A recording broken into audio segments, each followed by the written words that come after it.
Good morning. It is November 26th, and this is your daily reading for me, Raven. So it is the new moon, it is Scorpio season. I'm thinking about the future, interestingly. I suppose new moons are certainly new beginnings. I'm thinking deeply about the future of mankind, the future. That's what's coming up for me today as I grabbed this Labradorite off of my altar. Ooh, can you see those refractions? Labradorite was one of the first stones I ever loved before I even was able to tune into their energies and consciousness, if you will. When I was a little girl, I just felt like they had secret maps, and I wanted to write a story about the lands that laid within those stones. And little did I know how real that is. I believe there are maps in these stones, especially Labradorite.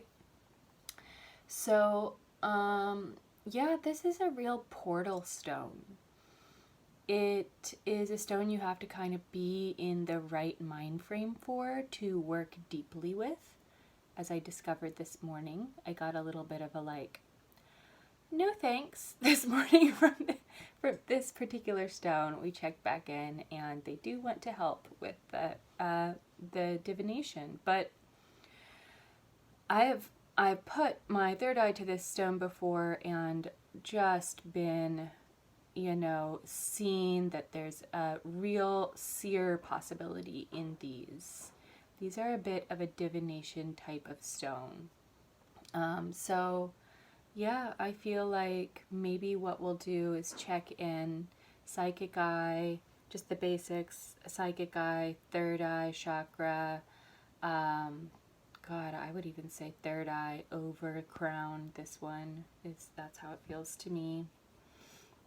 So, all right, well, let's see. I also have these creativity cards. It's an oracle deck made by my friend Lisa Bitzkler or something like that. I'll have to tag her.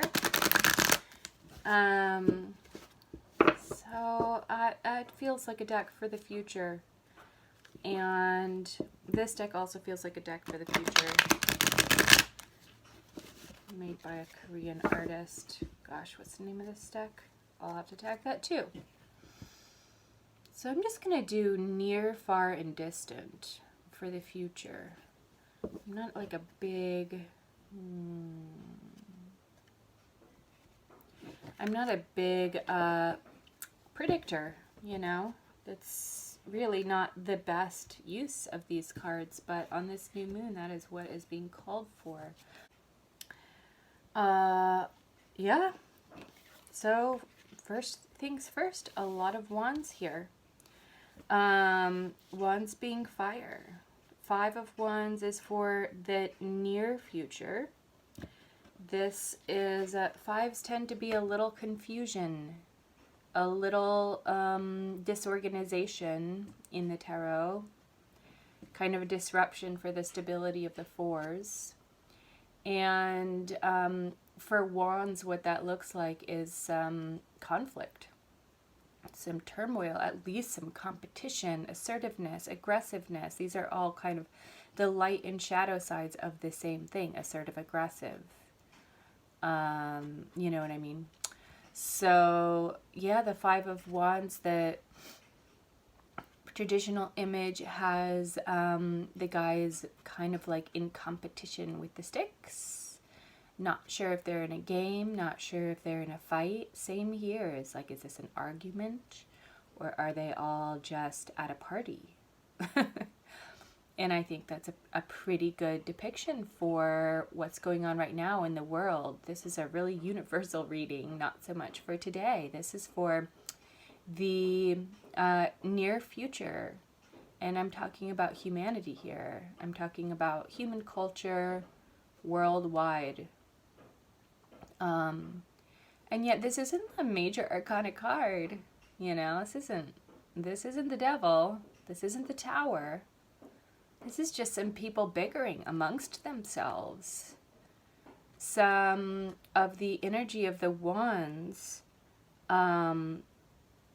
looking for escape and looking for all energy doesn't want to be still. It likes to move. That's true for systems as well as for bodies and individuals. All energy wants movement. That's where health is found, and lovely as it is to rest in the fours, which of course we have. So this is actually the middle future. So I'm going to say that this is kind of like now, basically, next few months. And then, much to my nihilistic surprise, we have the middle future with us, an opportunity for stability and peace. Yeah, there's something coming online, especially in terms of our evolution and transformation as people, as animals, as a collective. So right now there's some chaos, really.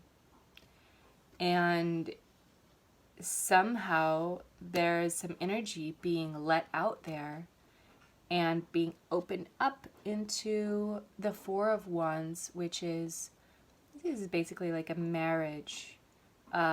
This is unity or harmony. Often this is sort of like a social celebration.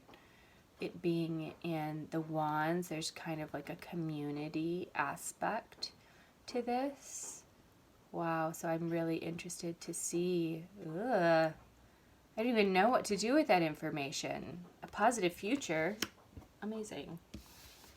And then in the deep future, I'm going to call it the deep future, right? Of course, just a little divergence. The way that the future works in divination is these are strong possibilities. And with each passing moment, other possibilities gain and others lose potentiality. So the agency is never lost in any way. You could almost see them like, like election predictions. It doesn't mean that it's telling what is. There are ways to create the future with divination, but that's not what's happening in this kind of situation. And so, especially in the deep, so in the distant, and the further away, the less accurate you are. But Labradorite tells us today that we're going to be in a period of laying down our swords, even though these are wands, laying down our burdens, our weapons. And tens are completion. Tens are completion. So there is a completion of a cycle for us. I mean, I think that's clear. That's clear for anyone. I think it's always been clear for us. There's some escapism in the idea of apocalypse. Everyone thinks they're the last generation. Christianity has based its relevancy on it for a couple thousand years from the very beginning. I diverge. But that's also a reality that we sense, and then we put it into our own time frame, like in the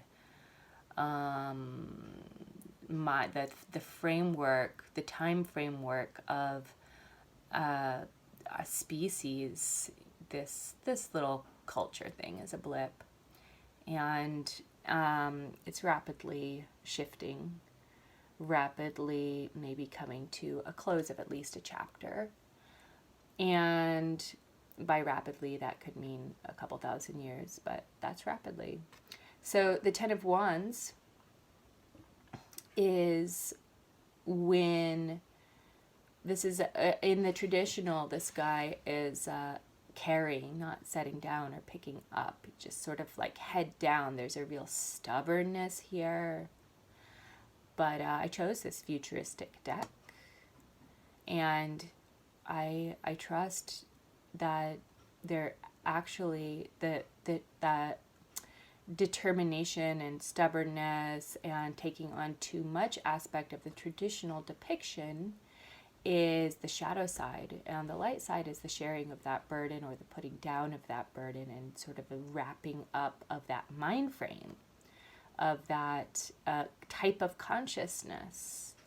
So I think this is an end to a type of consciousness that involves us putting down some of our self-created burdens. Oh God, wouldn't that be nice? Very interesting, Labradorite. A lot of wands. So, all wands. Wands are transformation, and wands are action. Fire is the ultimate transfer of energy. Its energy is never lost, but all of the water within the fiery thing turns into steam, and it's a full transmuter. So yeah, I think this is an era of that, an era of transmutation coming at us now, with a bit of bickering at the table. A bit of bickering when it comes to humankind can certainly mean a world war, or it can mean what's happening now. And then an opening up and a stabilizing of all that energy into this rest, into stability and the ability to sort of relate as cultures. I feel this is culture to culture in some way. I'm feeling that. I see it. And deep future, distant future. This is just shifting consciousness away from self-created burdens. So this is what we have from Labradorite today. I'm very grateful to this. I am very grateful to you guys. I hope that you comment. I hope that you subscribe. And I hope that you will follow the links and get a full reading from me. Look at my various services, including crystal healing. If you're in Los Angeles, I'll be in the park in a couple of hours in Burns Park, where I am. Oh my God, I forgot about the creative cards. Let's do one. I really want to know what these have to say about the way to get there. Yes. So we got intuition. Look at these beautiful cards. Look at this sort of matrix of connections. This is a very Gemini card, very mercurial. And yeah, intuition. I pulled this card to see what might be a kind of a vehicle to draw us along these in a healthy way. And this really contextualizes this for me, because all of these minor arcana cards are put into this kind of deep space place with the intuition, and that this is our best tool. I'm gonna say even one of our only tool left that we haven't used in combination with all these new tools like science and reasoning. So nowhere to go but in, nowhere through it, but no way to get out of it but to go through it. Much love, and I hope you have a beautiful day. Goodbye.